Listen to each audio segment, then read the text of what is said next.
Hello বন্ধুরা, সবাই কেমন আছো? আশা করছি সবাই খুব ভালো আছো। আমরাও খুব ভালো আছি। চলে এলাম তোমাদের সঙ্গে একটা নতুন রেসিপি ভিডিও শেয়ার করতে। আশা করছি তোমাদের খুবই ভালো লাগবে। তো আজকের রেসিপি কোনো সবজি নয়।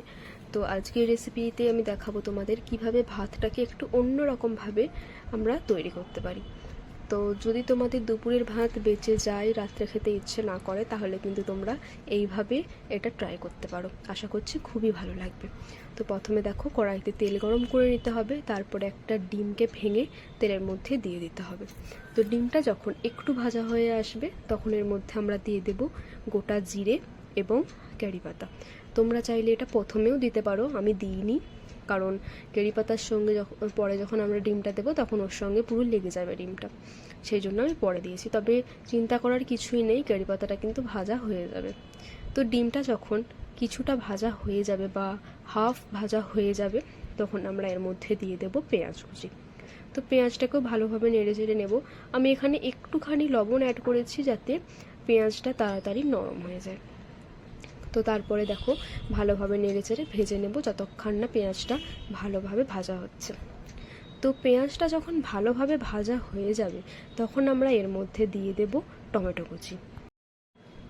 টমেটো কুচি দেওয়ার পর টমেটো কুচিটাও ভালোভাবে কিন্তু যতক্ষণ না গলে যায় ততক্ষণ পর্যন্ত অপেক্ষা করব।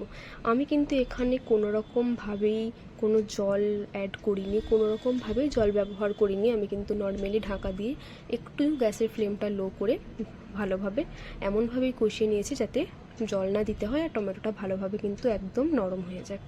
তো দেখো, যখন টমেটোটা নরম হয়ে যাবে, তখন একটু ভালোভাবে মশলাটা মিশিয়ে নিয়ে যে ভাতগুলো আমরা বাঁচিয়ে রেখেছিলাম বা বেঁচে গিয়েছিল, সেই ভাতটা দিয়ে দেবো।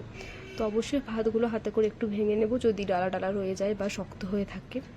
তারপরে এর মধ্যে আমরা ম্যাগি মশলা অ্যাড করব। আমি এখানে 2টো ম্যাগি মশলার প্যাকেট ব্যবহার করেছিলাম।